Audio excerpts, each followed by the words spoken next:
Tout le monde vous entend, hein? Bon, bonjour tout le monde. Je suis docteur Julie Pédiveau. Je suis médecin de famille. Je suis la directrice de médecine. Est-ce que vous m'entendez bien? Oui, on est... alors, donc vous êtes médecin de famille, c'est ça, et responsable du programme? Exactement. Et à l'université, la santé est différente de nous. Alors, nous, la base dans la faculté, le plan stratégique est sous la responsabilité et la santé, ce qui implique d'emblée de la c'est un peu haché. Alors, je vais essayer de... Oui. C'est un petit peu dommage parce que... là, j'ai un peu perdu le fil par rapport à ce que vous disiez. J'essaye de lire sur les lèvres, mais je ne suis pas arrivé à tout déchiffrer. Donc, vous me disiez... vous nous disiez donc sur l'élément de promotion de la santé. D'abord, c'est un programme qui existe depuis combien de temps à Québec? Notre nouveau référentiel de compétences depuis 2007. 2007. Et donc, vous avez en fait, de façon brutale, mis en place des choses, ou vous avez mis en place des choses progressivement, et comment est-ce que vous avez capté l'attention et la motivation des étudiants et des enseignants? Nos étudiants ont eux-mêmes compris la valeur des compétences. Et ils ont eux-mêmes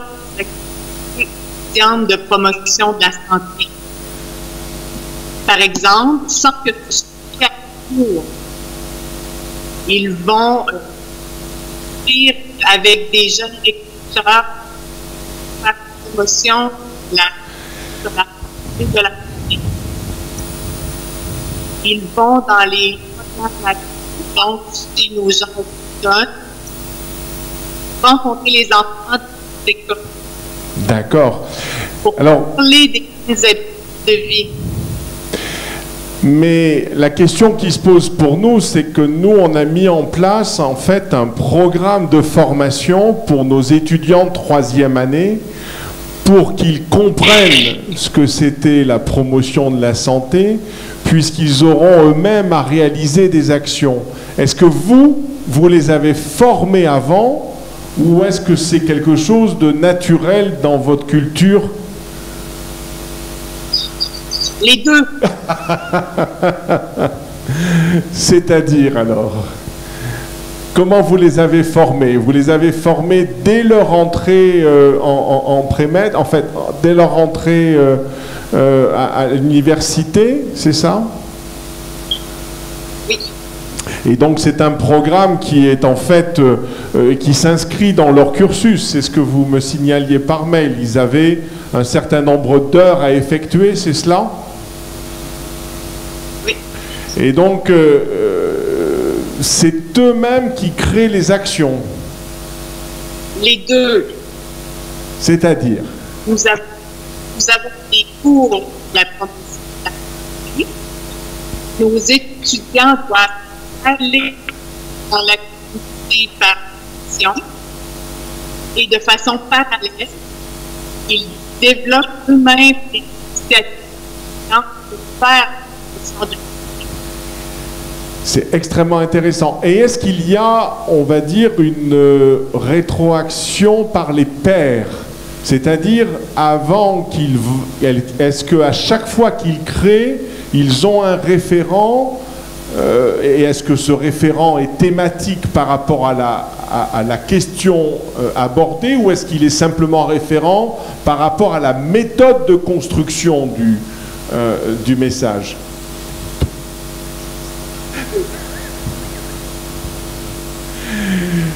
Et Et donc, vous avez aussi formé vos enseignants à cela, parce que ce n'est pas la même chose que d'apprendre les principes quand on est enseignant de santé publique, que d'amener des étudiants à faire finalement un acte de communication.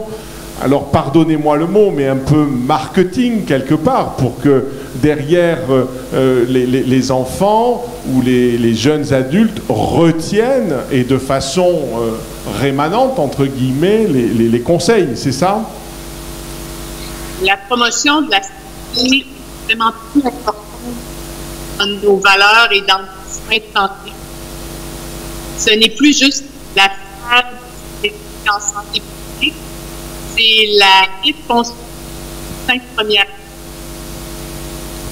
D'accord, c'est-à-dire qu'en définitive, comme c'est effectivement très long à intégrer dans ses propres pratiques, vous commencez cela dès la première année et ça se consolide au final et donc ça devient quelque chose de naturel. C'est ça que vous êtes en train de nous dire quelque part. Et ensuite, si c'est effectivement devenu naturel, derrière, est-ce que vos programmes au sein du système de soins évaluent tout cela de façon indirecte? C'est un petit peu difficile comme question, mais je ne vais pas parler d'efficacité ou d'efficience sociétale, mais on est un peu en droit de se poser ces questions. Est-ce que vous avez entamé des évaluations de ce type-là? Lorsque nos étudiants sont en stage, ils ont sur chacune de leurs évaluations la norme promotion de la santé. D'accord. La norme promotion de la santé. Oui. Oui.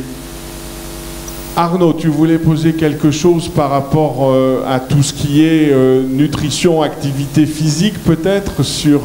il y a Arnaud Chouplain, donc le directeur de notre... Mais tu vas venir ici, comme ça Julie te voit et tu vas pouvoir parler de façon plus...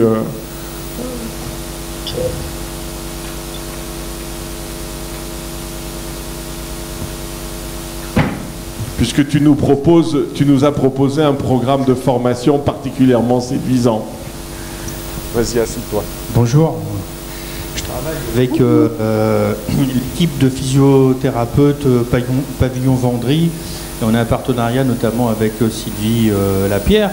On a des échanges un peu collaboratifs avec les étudiants. Et donc du coup, moi je suis allé visiter vos locaux, je trouvais ça super, simulation et tout. Mais on a une problématique, on est en train de travailler ensemble sur la collaboration pédagogique qu'on pourrait mettre en place entre l'Université Laval et notre institut de physiothérapie, et notamment dans les problématiques de pédagogie en santé, de prévention primaire et secondaire que nous, en physiothérapie, on commence à développer ici en France. Et donc, Madame Moffet devrait me donner... quelques pistes dans un mois ou deux, mais on est très intéressé parce que on a un outil qui s'appelle le service sanitaire, nous, qu'on est en train de mettre en place en interdisciplinarité, on va dire comme ça. Et donc on est avide de savoir comment vous fonctionnez, comment vous avez évalué, de manière à pouvoir s'inspirer de votre modèle, quoi. Je pense que nos modèles de santé sont différents. Et nos modèles d'enseignement sont donc falloir tirer mutuellement. Oui, mais c'est ce qu'on a déjà fait beaucoup, et on est en train de changer notre mode d'évaluation en termes de notes de connaissances en modèle des 6 compétences de la physiothérapie. Donc ça, on est en train de basculer, mais c'est véritablement des exemples en santé publique qui nous manquent un petit peu. Comment concrètement comment vous l'intégrez dans les cursus de formation, comment vous l'évaluez, comment vous travaillez sur l'interdisciplinarité. Toutes ces questions-là, en fait, on les a posées. Et j'ai une étudiante qui va bientôt venir chez vous en stage. Donc sa mission, c'est d'aller récolter un peu des informations de cet ordre-là. Donc ça serait intéressant qu'elle vous rencontre aussi, hein, parce que c'est une étudiante de thésée, bon, elle a une thèse de sciences et elle finit son parcours, ses études de physiothérapeute, quoi. Donc j'espère que vous allez pouvoir échanger avec elle pour qu'on puisse améliorer les deux systèmes, quoi, en fait. Hein. Tiens, dans le déjà des groupes et Oui. et ils ont des activités qu'on faire la promotion. Ce qui sera vraisemblablement extrêmement intéressant, et là, on ne va pas vous mobiliser plus que cela, et on vous remercie infiniment d'avoir pris de votre temps. Je pense que ce qui serait effectivement intéressant, c'est de voir comment, j'oserais dire, nous on n'a pas forcément de modèle pédagogique, et d'un autre côté, ce sont peut-être des valeurs que l'on a, individuellement, mais en tout cas sociétalement c'est difficile. La médecine préventive, la promotion de la santé, c'est pas quelque chose qui c'est de plus en plus travaillé au niveau des internes de médecine générale, mais c'est vrai que c'est une vraie nouveauté, et c'est aussi une vraie nouveauté chez nous parce que nous avons des associations qui depuis très longtemps travaillent dans la fabrication et le relais des messages. Et ce ne sont pas les internes, ce ne sont pas les étudiants de santé qui le font. Et là, en ce moment, on est en train d'essayer de concilier depuis mai, où on nous oblige par décret à mettre en place cela. Donc, ça va être, je pense, une année extrêmement dure pour tout le monde. Certaines régions on va dire, prône la faculté de médecine comme toute puissante dans la fabrication de tout cela. Personnellement, à Nice, on n'est pas du tout convaincu de cela, et quelque part, nous, même en tant que professionnels et enseignants-chercheurs, on est très loin de tout cela, malheureusement. Donc il faut qu'on soit très humble, et c'est pour ça que j'avais joint Gilles, et vous nous répondez sur ces éléments-là. Je pense qu'il y aura vraisemblablement des choses à pouvoir échanger, peut-être dans d'autres conditions, soit en se déplaçant mutuellement, comme on l'avait déjà fait avec Gilles, spécifiquement sur cet aspect-là, en tous les cas. Écoutez, je ne vais pas vous retenir plus longtemps, la connexion est difficile. En tout cas, merci beaucoup Julie, merci bien d'avoir accepté ces 15 minutes. Et il fait beau en fait chez vous en ce moment, c'est ça ? Voilà. Il fait beau dans mon auto. Voilà. Et nous, il pleut. Donc voilà, ça c'est l'hiver qui va commencer, vous aussi. Écoutez, merci, passez une très bonne journée. Et puis vous saluerez toute l'équipe de notre part, et en particulier Gilles et Lucie. Donc à très bientôt en tout cas. Merci. C'est nous ici. Allez, ça marche alors. Bye bye. Au revoir.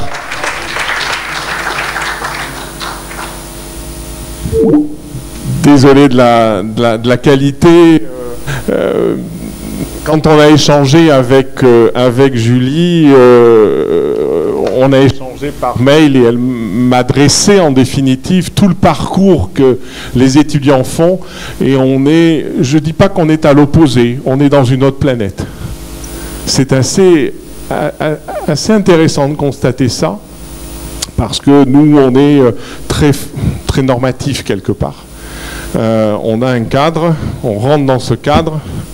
Ce que tu proposes, Arnaud, fait trembler les murs. Tu t'en fiches.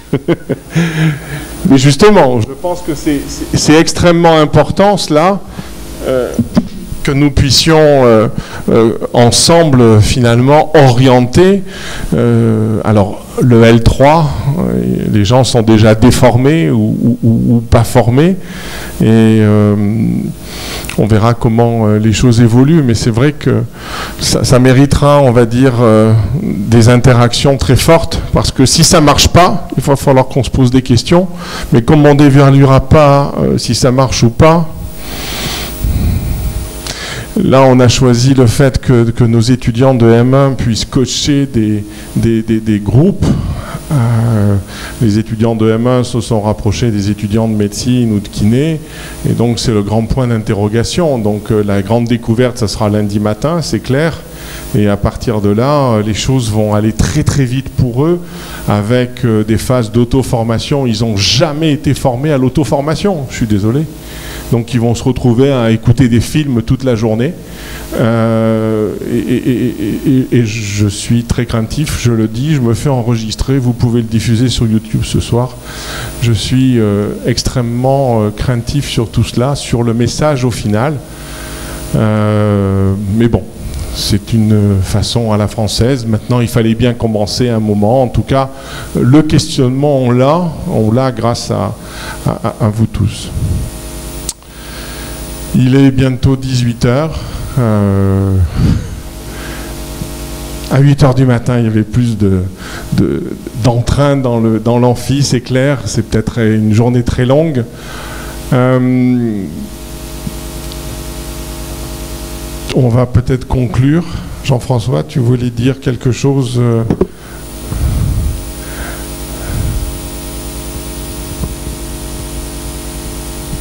Oui, en fait, il est allumé. Donc, la première chose que je souhaite dire, c'est que je suis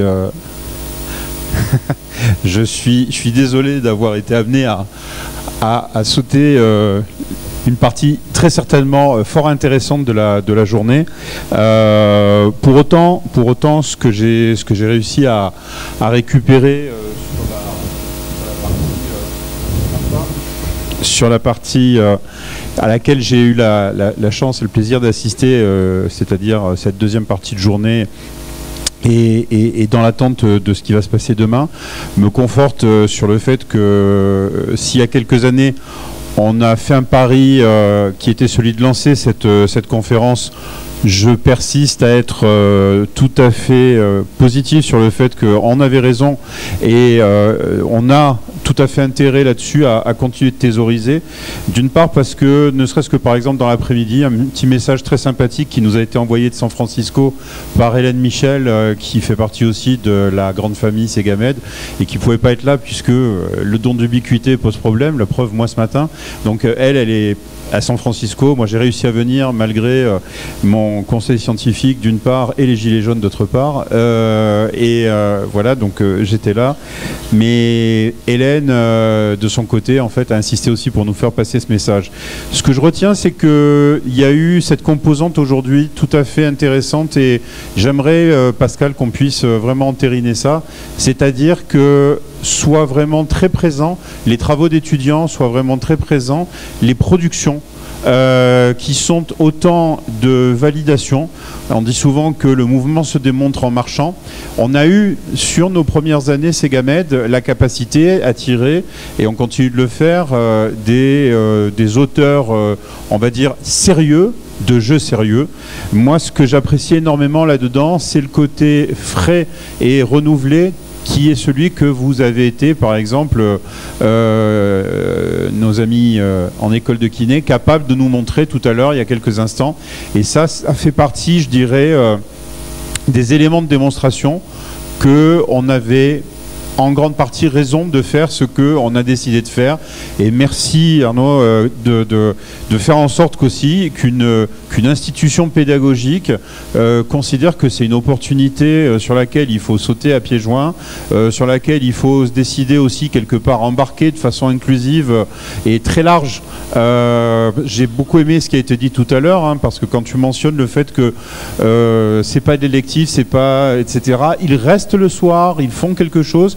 Et moi, ce côté dynamique et volontaire, quand on voit que c'est cette qualité de résultat qu'on obtient au final, eh bien, je pense que voilà, tu as gagné, nous avons gagné. Et ça, c'est vraiment quelque chose d'important. Et en fait, ils s'en rendront compte plus tard, mais ils ont gagné parce que leur cursus sera quelque chose de différent de ce qui, par exemple, toute chose égale par ailleurs, aura été le nôtre quand on était à leur place, ou du moins quand on était étudiant, puisque c'était peut-être pas les mêmes filières. Donc voilà, merci pour cette première journée. Vous avez été d'un courage exemplaire pour celles et ceux qui sont restés jusque-là. Merci pour ce que vous avez été capable d'apporter et la façon que vous avez eu de supporter la journée au sens support, hein, pas supporter parce qu'on vous a matraqué. Donc, je crois que des éléments positifs, des éléments donc vraiment de construction et de co-construction et des éléments, je dirais, d'expression du fait qu'on avait, et j'insiste à le dire parce que ça fait toujours du bien de le faire, qu'on avait raison, Pascal, hein, on peut bomber le torse, toi et moi, et puis tous ceux qui se sont agrégés à l'exercice année après année. Donc bravo, bravo à nous tous, un petit peu d'autocongratulation. C'est pas terminé, il reste encore la journée de demain, donc d'ici là, je vous souhaite une très bonne fin de journée. Prenez des forces. Comme disait une émission célèbre, vous pouvez éteindre la télé, revenir à une vie normale. Donc c'est Gamette demain matin, café, croissant et une très très belle journée de conclusion qui est sur vos programmes et qui sera demi-journée. Voilà, on va respecter le fait qu'on est bientôt en période de fête et qu'il faut aller faire quelques courses. Voilà, merci encore et à demain matin à tous.